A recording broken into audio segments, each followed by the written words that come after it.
第二天，阿仁找到阿宝表白，阿宝被吓得出了一身冷汗。阿仁不急，表示愿意等待。对阿宝的接近和表白，是阿仁诬陷计划的第一步。画面切换，阿宝和东直在一个医院主题的密室逃脱游戏中，根据案件手册的描述，试图还原宝爸事故当晚的情况。阿宝相信真凶仍在逍遥法外，他决定返回事发现场。两人的对话通过窃听器传给了阿仁。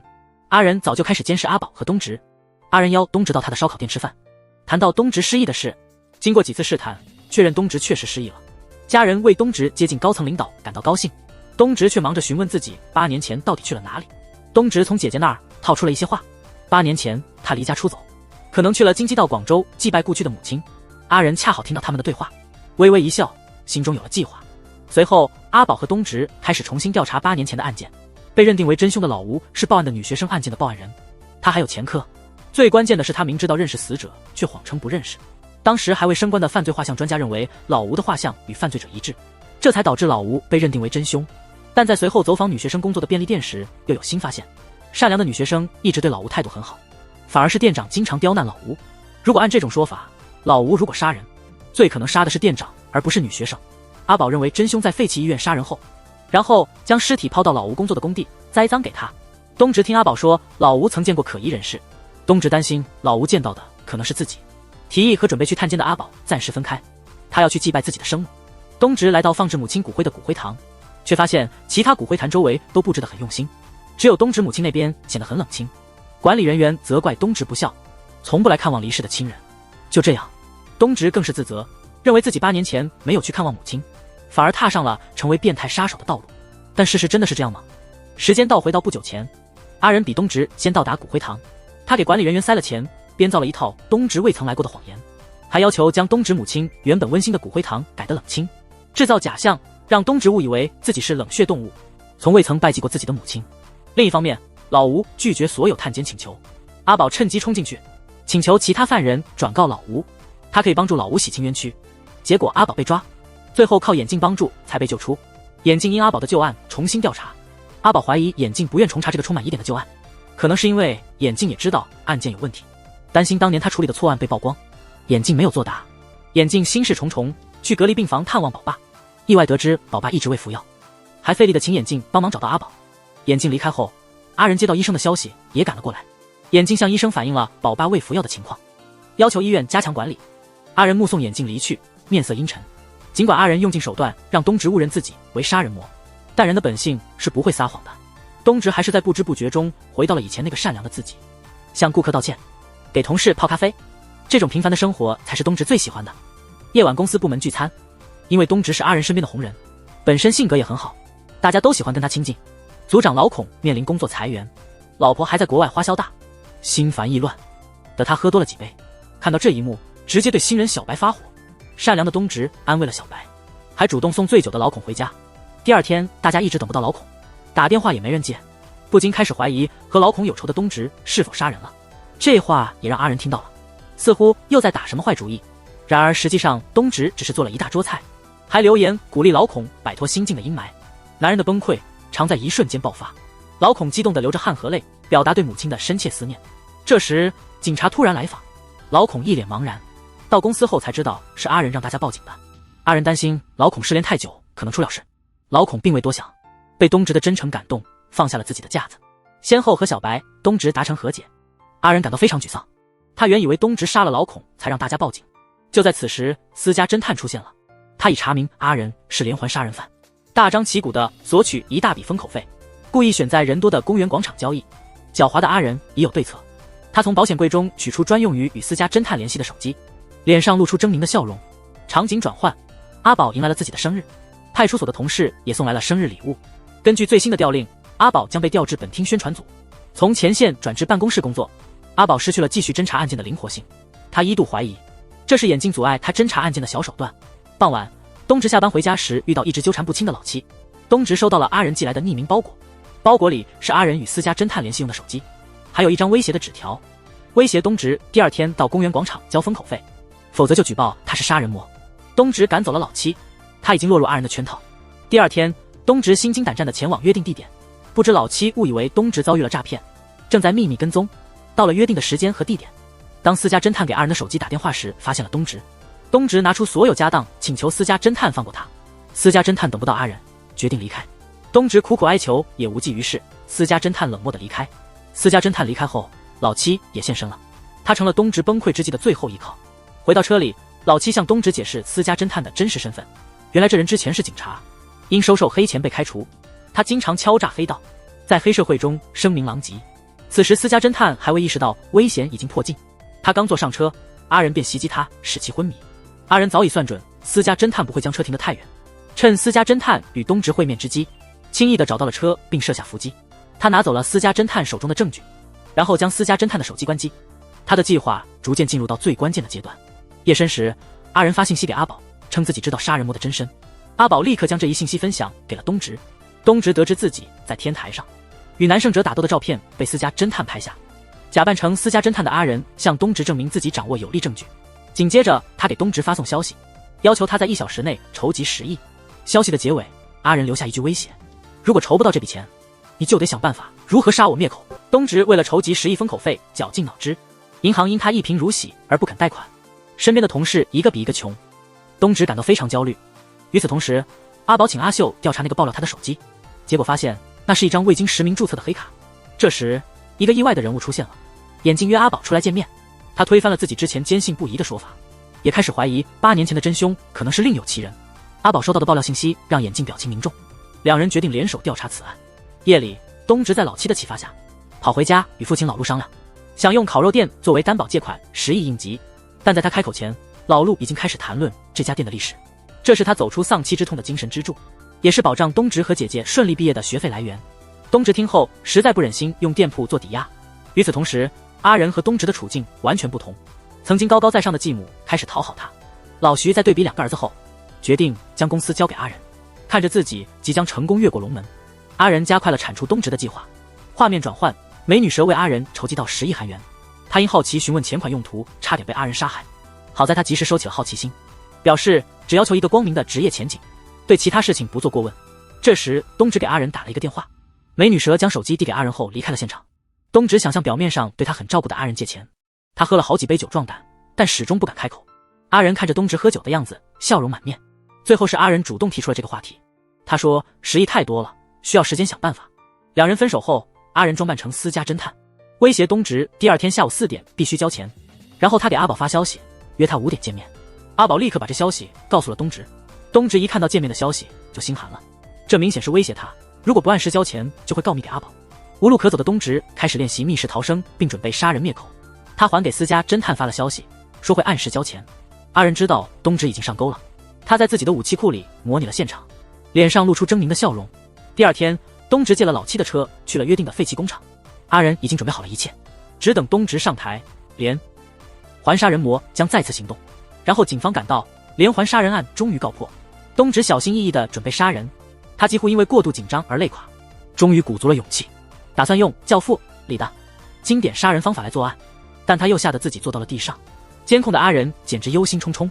事情发生得很快，装死的私家侦探突然起身，把东直推倒并逃出了工厂。不过最终还是被阿仁暗算了。追出去的东直把私家侦探重新绑回工厂。阿仁见东直迟迟不下手，只好启动计划 B， 以筹集到钱为由约东直见面。见面时给东直灌酒，帮他壮胆，不断暗示东直只有杀死威胁者，威胁才能永远消失。阿仁还故意火上浇油，谎称接到了阿宝的电话，故意透露阿宝似乎在追查一个重大案件。听到这些，东直大口喝酒，他摇摇晃晃地离开了酒吧。阿仁心想，东直这次肯定会去杀人灭口了。他开始了下一步的计划，伪装成私家侦探向阿宝传递了假消息，内容大致是他原本想向连环杀人魔索要一大笔钱，现在却被对方追杀了。阿宝一行人根据阿仁的指引，找到了私家侦探的车和身份证，对附近展开了搜索。这时候醉醺醺的东直带着钱和杀意回到了废弃的工厂，正准备行动时，又一次被私家侦探打倒，反倒是被私家侦探痛打了一顿。酒精让东直更加大胆，在接下来的扭打和意外的摔倒中，私家侦探死亡。当眼镜和阿宝赶到废弃工厂时，只见到了死去的私家侦探，东直已经不知所踪。一切都在按照阿仁的计划进行。眼镜和阿宝向警方高层报告了这个案件。为了避免引起公众的关注，警方决定秘密重新启动针对连环杀人魔的调查。眼镜安慰阿宝，让他放心，他承诺作为叔叔一定会抓到凶手。阿宝离开后，眼镜立刻给老徐打电话，通话中透露了3个信息。首先，老徐没保存眼镜的电话号码，两人已经很久没有联系了。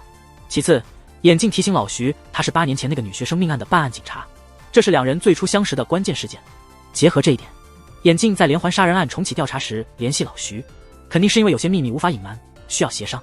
画面切换，东直因私家侦探之死感到非常不安，他发的信息阿宝不回，打的电话阿宝也不接，幸好他们不是男女朋友，否则不需要警察来找他，女朋友的怒火就能让他死无葬身之地。第二天，东直没有去上班，同事联系不上他，非常担心。阿宝联系不上东直，也来到了公司找他，得知东直最近一直心神不宁，现在又找不到人。阿宝正感到疑惑时，阿仁突然出现。阿仁把东直向他借钱，可能遭到威胁的事情全盘托出。阿宝决定亲自去看看。阿宝敲了半天门，东直也不开，他对着门里的东直喊话。阿仁已经告诉他东直可能被人威胁了，东直如果不开门，他就打算在门口不走了。无奈之下，东直只好开门。他一再强调阿仁误会了，他并没有被威胁。这时，东直因为身体不适倒下，被阿宝扶住。阿宝这才发现东直发了高烧，东直现在的状况也不适合多说话。阿宝安顿好东直后准备离开，但东直坚持要起身，阿宝坚持让他不要送。东直虚弱地说，我只是想去一下卫生间。阿宝感到非常尴尬。就在东直去卫生间的时候，阿宝意外发现了一个装满钱的箱子，突然想起阿仁曾说东直因为被威胁向他借了很多钱，还记得私家侦探向连环杀人犯索要大笔钱的事情。阿宝感到一阵寒气袭来，猛地回头就看到东直脸色苍白，东直的手藏在背后，正握着一个能致人死命的凶器。阿宝立刻起了疑心。这时阿宝突然看到东直把手藏在身后，看起来像是准备杀人灭口。阿宝上前一查，发现只是个马桶栓。一番虚惊之后，东直让阿宝离开。这时老七发现车内后视镜上有血迹，明明借车给东直前还没有这血迹。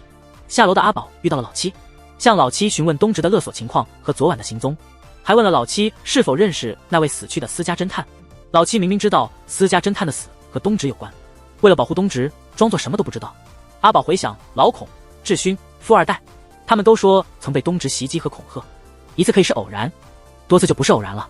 阿宝对东直的怀疑达到了顶点。另一边，眼镜去见了老徐，原来是8年前那个女学生命案。阿仁提供了关键证词，说他看到老吴和被害人在一起。随后老徐与警察厅长会面，两人私下谈话后，厅长命令尽快结案。眼镜在医院探望宝爸时偶然见到阿仁，结合最近阿宝的调查，还有私家侦探的死亡情况，眼镜暗示真凶仍未被逮捕。阿仁和老徐在此案中扮演着不可告人的角色。眼镜离开后，老徐愤怒不已，这位老狐狸似乎也打算采取行动了。此刻办公室里的阿仁正在回味关键一击，原来昨晚不是东直杀了私家侦探，而是阿仁给了致命一击，然后伪装成东直误杀的现场。阿仁还提取了东直的 DNA， 故意留下 DNA 给警方一个大礼。阿宝得知现场有疑似凶手的 DNA， 决定设法获取东直的 DNA 做比对。画面突然转换，东直还清了向阿仁借的巨款，他的生活迎来了最黑暗的时刻，无法承受内新的负罪感。东直痛哭流涕，决定去自首。他来到了派出所，东直拿出自己的犯罪日记，准备认罪。突然送来的外卖打破了严肃的气氛，大家误以为他是来向阿宝表白，热情地向东直投食。这时阿宝恰好回来，阿宝看到东直刚用过的筷子，打算悄悄拿去做 DNA 检验。同事们热心地帮忙收拾餐具，为东直和阿宝腾出了空间。这些意外让东直失去了自首的勇气，阿宝却依然坚持非要和东直一起去烤肉店吃饭。阿宝决心要搞到东直的 DNA， 凭借东直直男的本性，他幸运地避开了阿宝喂肉试图偷取 DNA 的把戏。接着阿宝谎称东直头上有白发，趁检查东直头发的机会准备拔其头发。这时老七突然出现，阻止了阿宝。老七结合之前阿宝对东直的疑虑，断定阿宝是来取东直 DNA 的。饭局中老七故意制造了一个小意外，用自己用过的杯子替换了东直的杯子。阿宝果然上当，拿了老七的杯子去检验。此时东直已经搬空了自己的房子，他准备销声匿迹，避一避风头。老七无条件地支持东直，不断叮嘱东直无论去哪都要记得与他保持联系。另一方面，阿宝的检测结果只显示出老七的 DNA。 阿宝敏锐地意识到杯子被调包了，东直和老七肯定在隐瞒什么。这时眼镜也得知阿宝怀疑某人，阿宝不顾一切决定去找东直当面对质。结果到了东直家，发现家里已经空无一人，这让阿宝更加相信东直是因为畏罪潜逃。画面突然转变，老徐召见了美女蛇。老狐狸通过旁敲侧击的询问，得知阿仁认识已故的私家侦探，而且最近刚动用了一大笔钱。老徐特别嘱咐美女蛇，如果阿仁问起今天的谈话内容，就告诉他老徐已经知道了一切，警告阿仁不要使用任何手段。一边是冷酷的策略，一边是香喷喷的烤肉，平庸的东直有着阿仁所没有的家庭温馨。东直想起犯罪日记上对家人的描述，再看看身边真诚的家人，心里感觉更加自责，越来越觉得自己是个混蛋。明明家里是一个温馨的大家庭，是自己心里的阴暗扭曲了对家人的看法。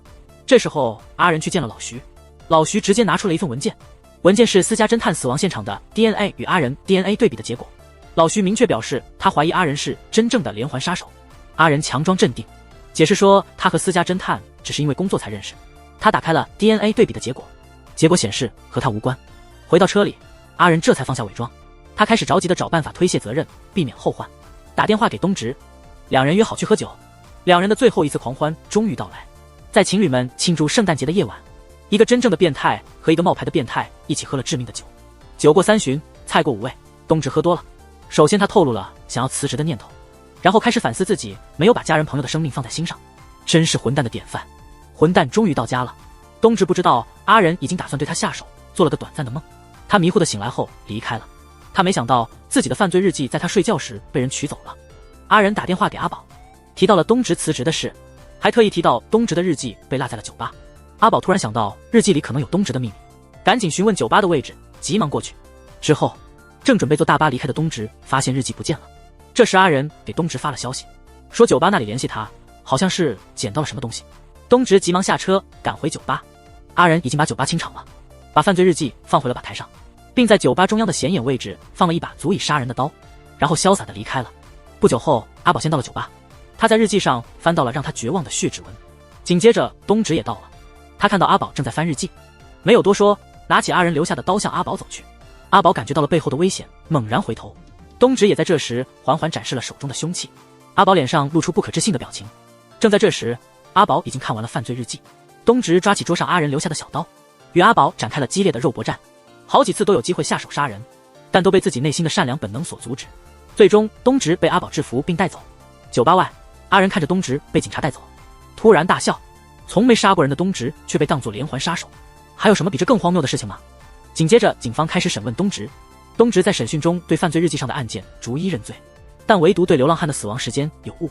东直被犯罪日记误导，他一直以为自己在失忆前杀害了流浪汉，实际上流浪汉是在后来的日期被烧死的。警方的眼睛对这个疑点视而不见。当问及与东直关系密切的老七时，东直急忙解释老七是被误导的无辜者。被审讯的老七激动地捶打桌子，坚决不相信东直会无故杀人，这份兄弟情让人感动落泪。第二天，东直对记者承认了自己是连环杀手，这一消息引发了轩然大波。东直公司的电话被打爆，同事们都非常担心东直，有万人请愿要求判东直死刑。东直的个人信息被公开，他家的烤肉店被人涂鸦，遭受众人指责。老陆孤独地喝闷酒，抓到杀人犯的阿宝受到表彰，但他眼前再次出现了宝爸的幻觉，这意味着他还有未解的疑惑。庭审开始，东直积极认罪，案件进展顺利，东直最终被判无期徒刑。老陆大声呼喊这不是真相，坚称自己的儿子不是那种人。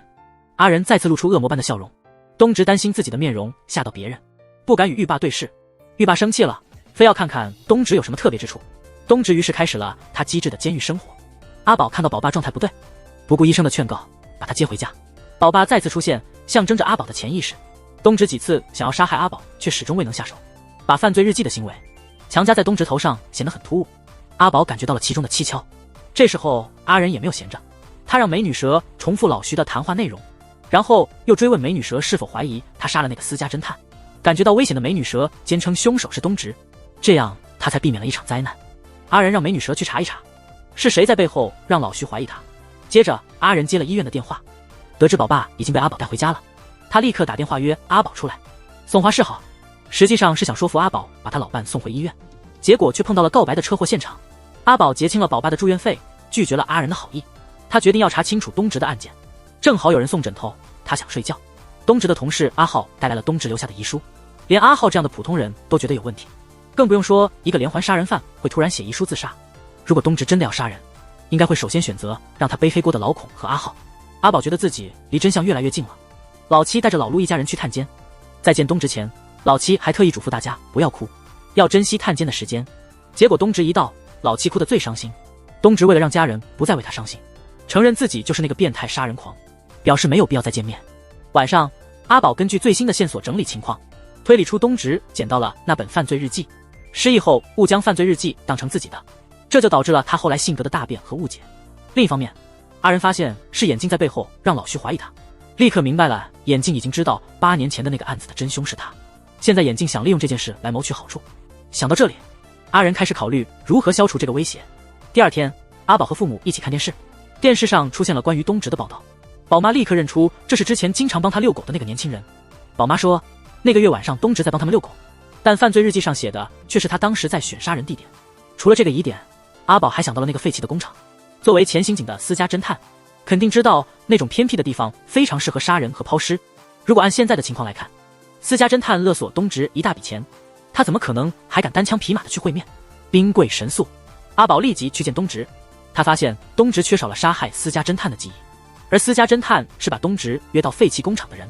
阿宝拿出东直的遗书，并阐述了他推理出的案件真相，从东直失忆后错误地认领了犯罪日记开始，到真正的凶手在背后推波助澜，最终导致东直被冤枉入狱。东直觉得阿宝的推理太荒谬，他在阿宝面前背诵犯罪日记上的案件内容，试图证明自己才是真正的凶手。阿宝立刻发现了矛盾点，东直被犯罪日记洗脑，以为流浪汉是在月日遭受攻击而死，实际上流浪汉并未在攻击中死亡，直到月日才在家中被人纵火烧死。不幸的是，探监时间到了，阿宝承诺要为东直洗清冤屈。东直表态，他说他清白的身体将留给他。阿宝带着疑问去找眼镜，眼镜给出了一个官方的解释，现在的结果对大家都是好事，警方因此赢得了民众的信任，宝爸也能按工伤获得赔偿。他说没有必要因为所谓的真相而让一切化为泡影。阿宝失望地离开了办公室，随后他神情突变，他决定不让任何事情阻挡真相大白于天下。场景突然转变，眼镜去见老徐，只要他肯开口，阿仁的连环杀人犯身份就能立刻曝光。面对老徐承诺的高官厚禄，眼镜仍不满足，老徐的笑容逐渐消失。另一边，阿宝从审讯室监控中得知，眼镜一开始就注意到了流浪汉死亡时间的问题，但他故意把东直塑造成杀人魔。阿宝在电话中质问眼镜，真正的凶手是谁？就在这时，眼镜发生了严重的车祸，一直在跟踪眼镜的阿仁感到困惑。这时老徐打电话召见他，接下来他们父子的对话震撼人心。眼镜是被老徐安排人处理掉的，老徐总说阿仁从小就很像他，这种相似包括了对生命的冷漠态度。老徐并不介意阿仁杀人，反而因为阿仁擅长毁尸灭迹而赞赏他。老徐最终决定让阿仁继承公司的掌门人位置。为了保护另一位血亲，他已经让志勋去国外了。老徐离开后，阿仁再次露出了变态的笑容，一个人即将上天堂，一个人即将下地狱。身在监狱中的东直郁郁寡欢，他在苦恼自己是否真的有心理问题。这时一个意外突然发生了，东直偶遇8年前被阿仁诬陷为杀人凶手的老吴，他上前询问关于8年前的案件，却被脾气暴躁的老吴推开，导致自己撞到头。他的脑海中闪过一些碎片化的记忆，为了找回完整的记忆，东直开始做出一些鲁莽的行为，这些行为也引来了狱警的注意，他还被误认为是在打架闹事，结果和老吴一起被关进了禁闭室。东直从老吴那里得知了一些信息，8年前他看到一个男人在给女学生下药，那名女学生后来被害了，但是相较于长相凶恶的老吴，警方更愿意相信看起来清白的人，他们没有采纳老吴的证词。东直这才相信了阿宝之前的话，真正的凶手是别人，是东直在失忆后误将真凶的犯罪日记当做了自己的。这一刻，东直感到极度委屈，大哭起来。他一直在背负着不属于自己的罪名，这期间那种疑神疑鬼的痛苦是常人难以想象的。为了洗清自己的冤屈，东直向老吴求助。就在这时，情节突然转折，老吴让东直帮忙搬开厕所的马桶，一个地道出现在他们眼前，仿佛《肖申克的救赎》的情节重现。老吴时不时因打架被送来惩戒室，他竟然在3年的时间里真的挖出了一条地道。但据老吴说，因为监狱的伙食太好，他吃胖了很多，已经钻不进这条地道了。东直知道老吴不信任警察，但他相信阿宝能帮他恢复清白。他拒绝了老吴的越狱提议，主动去找监狱所长，表达了想见律师并要求重新审理的意愿，并把自己被真正的杀人犯陷害的情况全盘托出。但所长断定狡猾的东直在说谎，命令人将他带走。原来所长早就被阿仁用重金收买了。这时东直彻底与世隔绝，无助至极。另一方面，阿宝对眼镜之死感到非常可疑，一查果然发现了问题，那个撞死人的货车司机已经在律师的操作下恢复了自由。普通的货车司机顾不起经验丰富的律师，除非有人事先为这次的杀人罪行做了安排。带着疑问，阿宝急忙前往货车司机的家，但是邻居告诉他，货车司机一家突然移民到了国外，线索就此中断。阿宝无奈，只好去找东直寻求新的线索，却被告知东直正在接受惩罚，禁止探视。显然这是监狱所长的安排，这又是阿仁的一条走狗。东直一直等不到阿宝，老吴一直在抱怨警察不可信。东直听得气愤极了，怒斥老吴自己不逃跑只会煽动他。老吴终于说出了真相，他即将出狱，不想冒险再添罪名。老吴不希望东直重蹈覆辙，在监狱里等待亲人离去，生活腐朽。东直感到十分纠结，但相比老吴，东直无疑更幸运，至少还有阿宝在外面努力为他奔波。阿宝认为眼镜可能知道关于杀人魔的重要信息，这是他突然被杀害的原因。于是阿宝赶到眼镜的家，借口缅怀前辈，借走了眼镜在事故现场留下的遗物。夜里，阿宝在遗物中发现了一盘老式磁带，磁带严重受损，只能隐约听到眼镜与一个男人讨论杀人魔的身份。阿宝立刻想找人修复磁带，他出门后发现周围有异样，他去查看时突然被人袭击。这时东直突然坐了起来，把正在煲电话粥的狱霸吓了一跳。原来阿宝被袭击只是东直的噩梦。第二天，阿宝去他常去的店修磁带，但发现店门紧闭，打电话才知道店主出门，一时半会儿回不来。挂断电话后，阿宝惊讶地发现附近的监控被破坏了。就在这时，东直的噩梦变成了现实，阿仁袭击了阿宝。画面突然转换，东直仍然无法忘记昨晚的噩梦。他从狱霸那里获得了一部手机，打电话关心阿宝的安危。接电话的却是阿仁。阿仁把手机放在昏迷的阿宝耳边，脸上露出变态的笑容。电话接通了，却没有人回应。东直突然意识到接电话的不是阿宝，果然杀人魔对阿宝下手了。阿仁挂断电话后关掉了手机。东直终于失去理智，他急忙打电话报警，称连环杀人魔要杀阿宝。警察感到困惑，因为东直不是在监狱里吗？狱警发现东直在打电话，一旦手机被没收，东直就彻底与外界失去联系。危急时刻，东直有了一个疯狂的想法，既然不能依靠警察，他决定越狱去救阿宝。东直清除了前方的障碍，他盯着那条散发着异味的逃生路线，忍住恶心，开始了他的救赎之路。这时狱警在巡视，老吴假装生病，试图拖延时间，但警觉的狱警还是发现了东直的逃跑。老吴像疯了一样缠住狱警，为东直争取时间。同时阿仁驾驶着阿宝的车来到了偏僻的河边，他打算伪造阿宝因为眼镜之死而自杀的假象。突然阿宝的警用对讲机传来东直越狱的消息，最关键的是越狱后东直还主动报了警。原来东直故意声称要为阿宝报仇，杀人魔从监狱逃出，还公然要犯罪。警方一片混乱，开始检查阿宝的手机和车辆定位，部署警力寻找阿宝的下落。这一次被算计的是阿仁，警方很快找到了阿宝。阿仁已经摧毁了所有线索并逃跑了。苏醒的阿宝还在想为什么对方没有杀死他，他突然听说东直越狱，完全懵了。此时东直不仅偷了老奶奶的衣服，还偷走了他的自行车。这一系列行动流畅而迅速，给那家人带来了巨大的财产损失。画面突然转换，郁闷的阿仁回到家，发现老徐因东直越狱的事已经先他一步来过。阿仁反复保证会处理掉东直。这时老徐突然转移话题，指出阿仁的书柜有问题，似乎发现了书柜后面的杀人密室。父子间的气氛异常紧张。第二天，警方开始大规模搜捕东直，还派了一个新手来保护阿宝，这让阿宝想要调查东直的行踪变得非常不便。此刻东直家的烧烤店内挤满警察，老陆大喊着混账东直不再是他的儿子。他的本意是不希望东直傻乎乎的回家撞在警察的枪口上，不知道东直能否理解父亲的苦心。天亮时，东直偷偷的去找阿宝，却被一个毫无经验的警察发现了，在逃跑过程中突然被人抓走。幸好抓他的人不是阿仁，而是他的好朋友老七。老七看到东直这身打扮，感觉他没被发现简直是天理难容。他给东直带来了衣服和一大包巧克力，这简直就像在喂食一个遭遇不幸的小公主。知道了全部真相后，老七笑得像个50岁的孩子。他因为长得凶而被排斥，误打误撞进了黑道。他早就想离开这个肮脏的环境，直到他遇到了仗义直言的东直，这才下定了决心。东直赶快提醒老七，他被误认为是连环杀人犯。老七对东直说，真正的力量不是来自于拳头，而是来自于坚强的内心。认清自己是谁，在善与恶、强与弱之间的选择，只有自己能决定。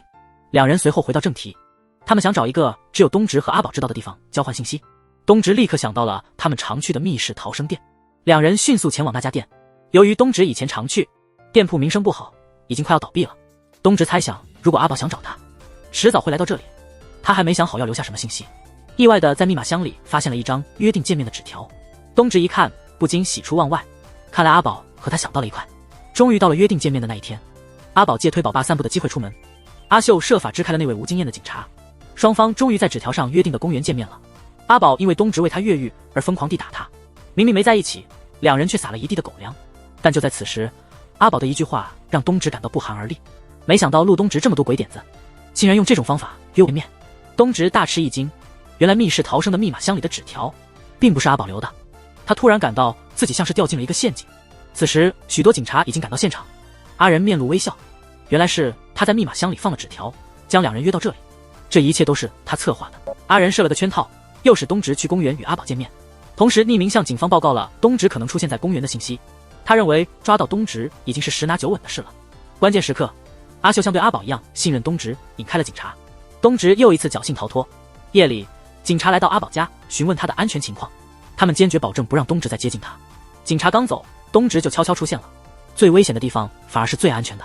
此时，东直正隐藏在阿宝的家中。随着东直案件的逐渐升温，老徐对阿仁的态度急剧变冷，似乎要和童世勋一起重新选定集团的掌门人。阿仁眼神中露出凶狠，他必须要先找到东直。此刻，阿宝和东直正前往东直当初捡到犯罪日记的那栋大楼，他们试图唤醒东直的记忆。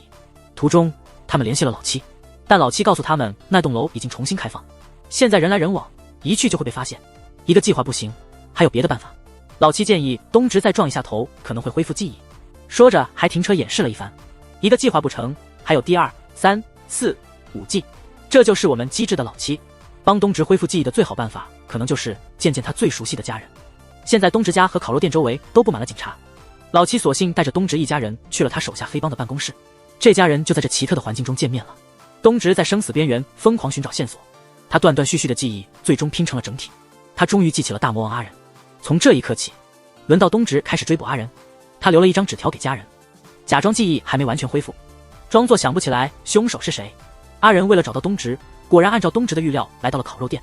纸条上的内容成功的误导了阿仁。夜里，东直打电话给阿仁，假装寻求帮助逃亡。阿仁被纸条误导，以为东直还没记起凶手是他，表现得非常热心。东直提议在他之前被捕的酒吧见面，他非常了解阿仁的心理，还故意迟到，让阿仁感到烦躁和压力大增。接下来的对决中，东直完全占据上风。他假装哭诉自己不是杀人魔的对手，趁阿仁得意之际，东直在自己的酒杯里下了药，然后狠狠地把一把鼻涕塞进有洁癖的阿仁手里。趁阿仁恶心的疯狂时，东直突然开始剧烈的哭泣，他趁机悄悄交换了他们俩人的酒杯。说到撒娇，男人一旦开始，真是没法停止。一切都准备好了，东直又骗阿仁一起喝了交杯酒。阿仁不知内情，溜进卫生间打算报警抓人。这时药效突然发作，东直慢慢走向他，说出8个字：惊不惊喜，意不意外，还露出一个俏皮的笑容。阿仁气得当场晕过去。东直把阿仁装进车里，开始执行第2阶段的计划。由于阿仁没完成的报警电话，警方担心东直可能再次伤人，紧急根据定位追踪到阿仁的家。东直的计划很简单，借助警方力量搜索阿仁家中的线索。遗憾的是，警察没找到阿仁的密室。东直决定实施最终计划，他拿起武器走向阿仁，没想到阿仁已经醒来，并且已经挣脱了捆绑。一番激战后，阿仁占据了上风。环顾四周，发现没有监控，阿仁开始毫无顾忌地承认自己的罪行。他不打算再伪造自杀现场，恨不得立即杀死东直。阿仁万没想到，这也是东直的计划的一部分。东直早就安装了微型摄像机，录下了一切。至于阿仁手里的武器，一开始就被东直做了手脚，不能杀人。东直拍下阿仁的口供，抓起摄像机就逃跑。没想到有人比他的接应人老七先到，带走了东直。阿仁追出来，看到熟悉的车牌，脸色愈发难看。老七赶忙向阿宝报告情况，半路出现的神秘势力让老七困惑。阿仁急忙返回家中，家里被翻得一团糟，但密室没被发现。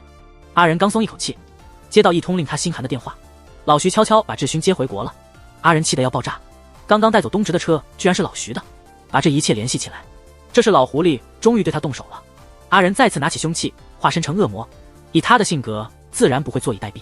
另一边，阿宝找到了美女蛇，在他的巧妙询问下，阿宝推断绑架东直的正是老徐，而所有线索都指向一个地点，那就是老徐常去的林中小屋。正如阿仁和阿宝所猜测的，绑架东直的确实是老徐。老徐在他的林中小屋周围布置了警卫，这是大老板和小职员陆东直第一次见面。老徐的目的很简单，给东直提供大笔的钱和一个海外身份，条件是东直对阿仁的事保持沉默，东直永远不能回韩国，也不能联系家人和朋友。东直很惊讶，老徐竟然一直知道阿仁是杀人魔。好人和狡猾的人不是一路人，东直不可能让阿仁继续逍遥法外，杀害无辜。他愤怒地告诉老徐应该如何教育儿子。这时志勋突然慌张地跑来，原来阿仁又杀人了。志勋把东直带到房间安顿好，反复嘱咐他不要乱跑，但东直的智慧再次占据上风，他怎么可能再把自己的命运交给别人。只见他敏捷地爬窗户逃了出去，接着他傻眼了，老徐的警卫已经全部被杀，此刻屋中父子三人的对话很不愉快。老徐对阿仁一次次杀人后的善后工作很不满，他正要宣布对阿仁的惩罚，志勋突然拿起猎枪，猛地把枪口对准了阿仁。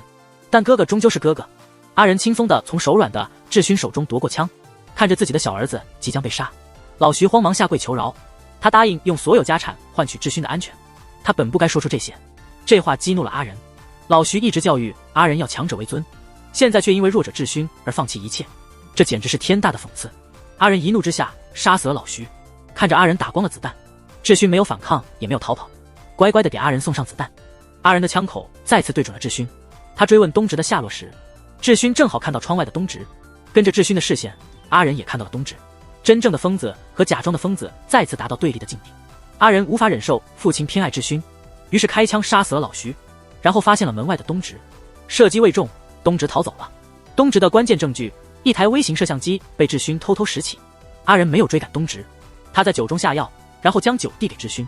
他已经策划好一系列毒辣的逃脱计划。逃出的东直遇到了前来帮助的阿宝和老七，东直将阿仁的滥杀及弑父的事全盘托出，同时预测阿仁会先报警。果然如此，阿宝接到了同事的电话，阿仁报警称是东直杀死了老徐。东直告诉阿宝，现在最重要的是找到藏在书中的微型摄像机，一旦找到，有了铁证，阿仁只能服罪。阿宝随后赶到现场，警方对志勋的审问无果，阿仁紧紧控制着志勋。志勋经过阿宝时，突然用口型向阿宝示意，藏有微型摄像机的书在书架上。场景一转，阿宝虽找到了书，但书中的存储卡已经不见了。这时阿仁已经顺利掌控了公司，尚未成功。志勋唯唯诺诺地跟在一旁。东直他们决定一定要和志勋接头，询问存储卡的下落。东直首先利用阿宝的警察身份，让同事们相信真凶是阿仁。同事们在尝试接近志勋时发现，阿仁已经彻底隔断了志勋与外界的联系。这时东直又想出了一个计策，开始公开传播公司的内幕，并声称老徐的死里有猫腻。消息一出，立即引起轰动。阿宝借此机会申请传唤阿仁协助调查，并向警方高层保证，只要给他半天时间审问，连环杀手就能被抓到。另一边，志勋手握存储卡，心情焦虑。突然美女蛇出现了，志勋下的存储卡掉落，美女蛇迅速捡起了存储卡。志勋害怕美女蛇告发他，急忙解释存储卡是阿宝的，与他无关。这时阿仁突然回到现场，美女蛇急忙说明他是来传递消息的，警方将要传唤阿仁和志勋。回到了办公室，美女蛇看到了存储卡内阿仁杀父的视频，惊讶地捂住了嘴。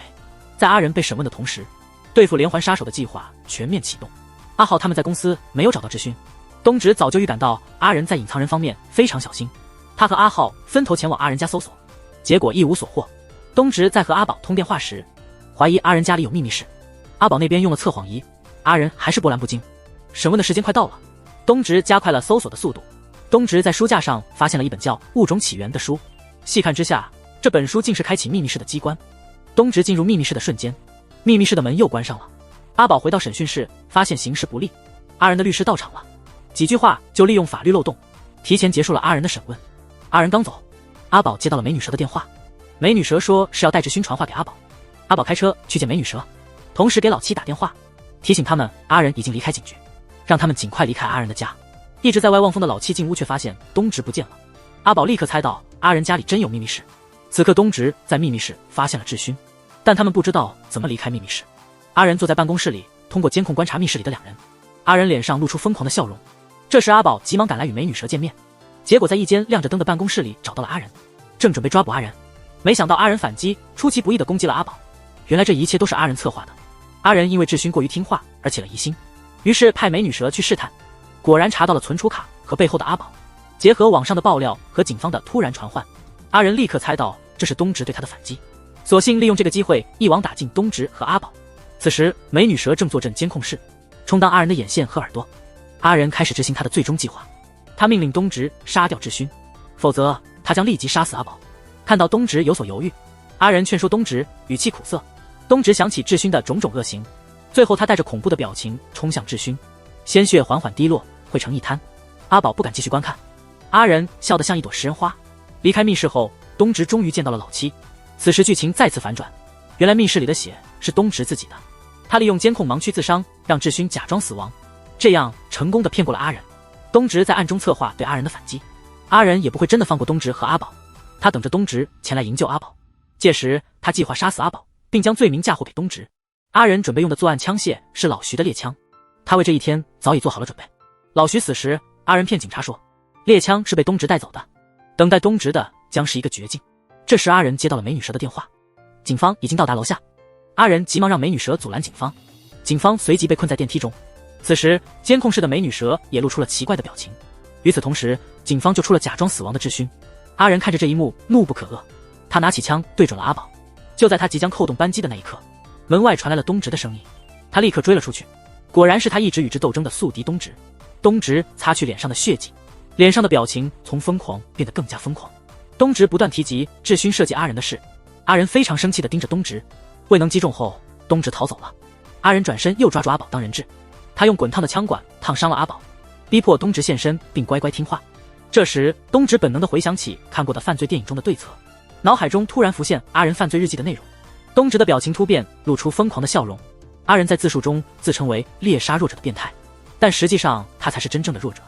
阿仁在犯罪日记中大骂自己的家人，却从未提及他最爱的亲生母亲。尽管他对老徐、继母、质询心存怨恨，阿仁还是忍气吞声地巴结他们多年。他只敢向无辜者发泄愤怒。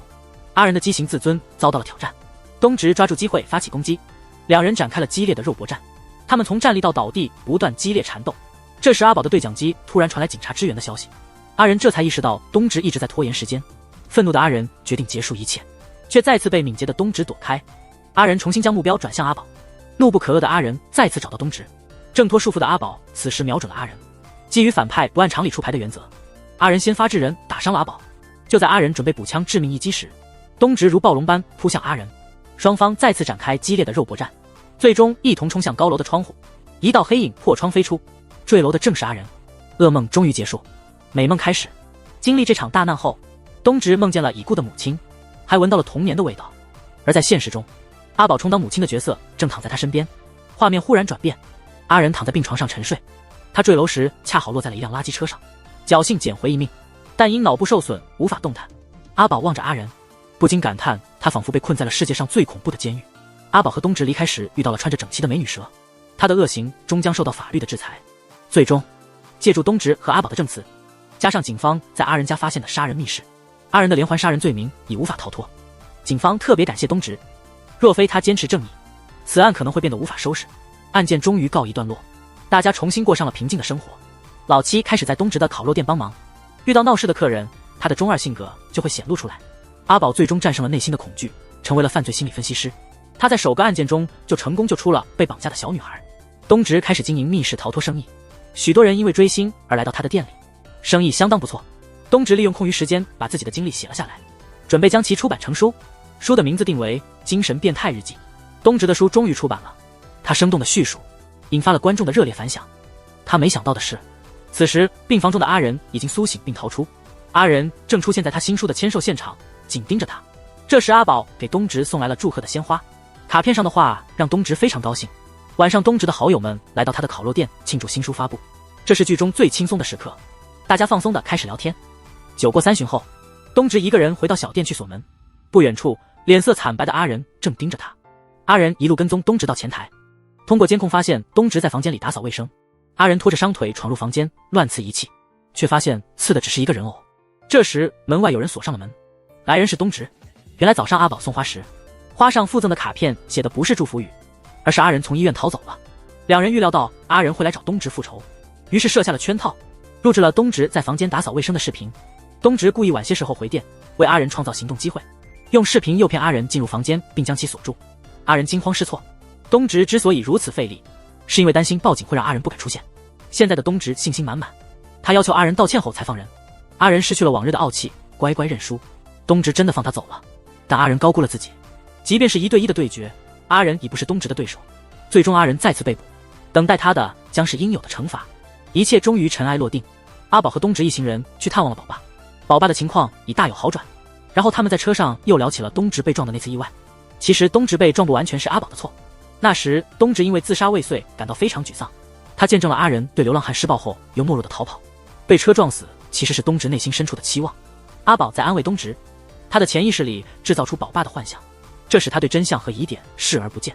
东直的潜意识并不像表面上那样消极，尽管面对许多诱惑和误导，东直仍旧本性难移，坚持做好人。这样的人怎能不给他点个赞？东直被阿宝的夸奖逗笑了。